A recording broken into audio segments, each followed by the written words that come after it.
दशहरा आसिले समस्त घरे विभिन्न प्रकार पिठापणा बनी थाए। आज मु आपण मानक सहित दशहरा स्पेशल गोटे बढ़िया पिठार रेसिपी शेयर करी। पिठार ना है पोंगड़ालू।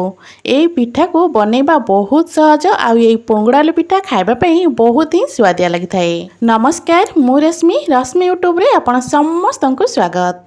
आशा करुच्ची आपण मानकु आज पोंगड़ालू पिठार रेसिपी निश्चय पसंद आसिबो। वीडियो को संपूर्ण देखिबा पई अनुरोध। तो एबे चलंतु स्टार्ट करिबा आजिर रेसिपी। एई पोंगड़ालू पिठा बनैबा पई एठी देखि परथिबे अल्प अरुआ चाउल को मु बतुरेकिना रखिथिली। आपण चाहिले जदि सकाळु सकाळु एई पिठा बनैबा पई चाहुथिबे तो रातिरु एई चाउल को बतुरे रखि परिबे। तो मु एठी पाखापाखि 3 रु 4 घंटा हबो अरुआ चाउल को बतुरेकिना रखिथिली। तो अरुआ चाउल को मु एई जो मेजरमेंट कप आपण माने देखुचंदी एई कप रे मापिकी मु 1.5 कप अरुआ चाउल नेथिली। आपण माने आपण मानकर क्वांटिटी देखि चाउल को कम अधिक करी नै परिबे। एबे आमे नै जिबा गोटे ग्राइंडर जार। एई जार रे चाउल को देई दबा। चाउल को देकिना पूरा भलो भाबरे चिकन करी बाटी नबा। तो प्रथमे एठी मु चाउल दे दिथिली। तापरे एठी हमें देदबा 3 रु 4टा गुजराती। बास्ना बहुत बढ़िया आसीबो। ता सहित अल्प टिके पानी देई आकु आमे पूरा चिकन करी बाटी नबा। चाउल को पूरा भलो भाबरे चिकन करी बाटी सारला परे एठी गोटे बड़ जागारे बटा चाउल को मु रखि नउची। सांग माने आजिर एई रेसिपी वीडियो को आपण माने को जगारु देखुचंती कमेंट करी निश्चय जणेबे, जहा फल कि मु मध्य आपण मानको धन्यवाद दे परिबी।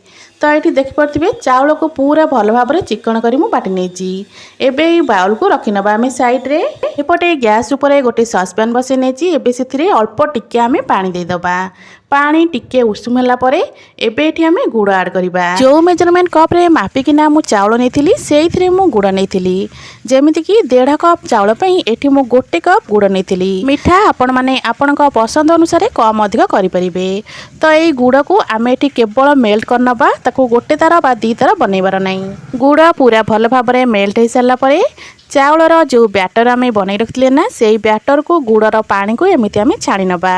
एमिति छाणी नेले गुड़र जदि किछि भी एक्स्ट्रा मैला थिबो तो सेगुड़ा सब भलो भाबरे अलगा हो जिवो। तो एठी देखि परथिबे गुड़ को मु भलो भाबरे एठी छाणी किना नै जाईची। एबे गुड़ आउ चाउलर एई बैटर को भलो से आमे टिके गोळै नबा। एठी मु कहि रखुची जदि आपण मानको आज रही रेसिपी भल लगे वीडियो को लाइक करिवे, शेयर करिवे। जदि आपण माने मो चैनल रे नुआ अछंती ताले प्लीज चैनल को सब्सक्राइब निश्चय करनेबे। अरुआ चाउल तो आपण माने विभिन्न प्रकार पिठा बनैथिबे। थरे अरुआ चाउल रे एई पोंगड़ालू पिठा को निहाती ट्राई करंतु। देखिबे एई पिठा आपण को निहाती पसंद आसीबो। तो ये देख पारे आपको मो पाखापाखि 1 रु 2 मिनिट भलो भाबरे गोळै नेतिली। तो एबे बैटर को रखिनबा साइड रे। एपटे गैस ऊपर गोटे पैन बसी पैन ने 1 चम्मच दे देछि घी जगह रे आपण माने रिफाइंड तेल मध्य नै परिबे। घी टिके भलो भाबरे गरम हे सला परे एबे एठी मु देई दोछि छोट छोट खंड करी काटिथिबा नडिया। तो एठी मु फाळे नडिया को एमिति छोट छोट खंड रे काटि नेथिली। नडिया को देई सला परे घी सहित मिसेकिना नडिया को किछि सेकेंड पे हमें भाजी नबा। पाखापाखि 25-30 सेकेंड खाली एमती एपट सेपट करने। बेसी समय आपको भाजवा बिल्कुल भी आवश्यकता नहीं। तो ये देखि पारे नडिया को मु किछि सेकेंड भाजी नहीं। एबे चलंतु गैस रा फ्लेम को ऑफ करनबा। एबे भजा नडिया को आमे जो गुड़ और अरुआ चाउलर बैटर बने रखिछे सेइथिरे आको ऐड कर दबा। भजा नडिया दे सारा परे एबे चलंतु बैटर रे आमे अलका सबु सामग्री ऐड करिबा।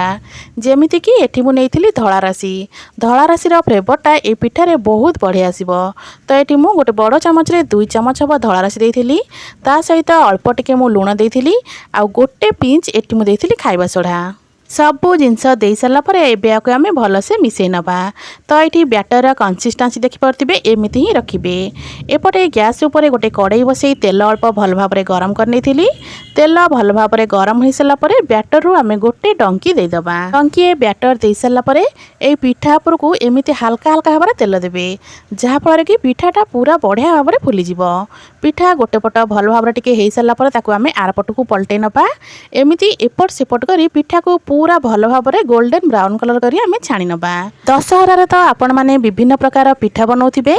एथरा दशहरा रे एई पोंगड़ालू पिठा को निहाती आपण माने ट्राई करंतु। देखिबे एई पिठा समस्त को पसंद आसीबो।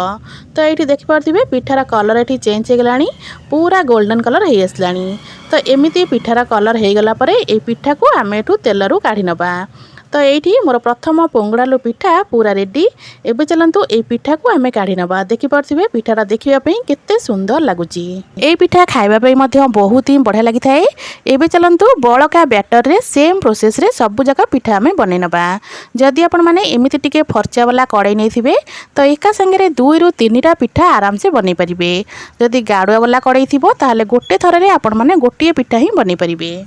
एमती टिके फर्चा वाला कड़े रे पिठा को बनइबे जहाँफल कि एका संगे 3 ରୁ 4टा भाया पिठा बनीगले तो जल्दी आमर पिठाटा सही जाए। तो ये देखिपे मोर ये गोटे थर में 3टा पिठा बन नौची। सेम प्रोसेस रे सब जगह पिठा को बनी सारापर एवं पिठा सबको मु गोटे प्लेट को काढ़ी नौची। तो ये देखिपे सब जगह पिठा मोर पूरा रेडी हो गलानी।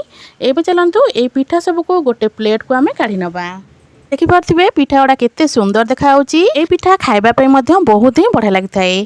थरे आपण मैंने ये पिठा को बनइले निहाती बार बार बनवाई पसंद करेंगे। आशा करुँची आपण मानक आज रेसिपी निश्चय पसंद आसथिबो। पुणी आसबे गोटे नुआ रेसिपी नहीं से पर्यंत रोची। नमस्कार, जय जगन्नाथ।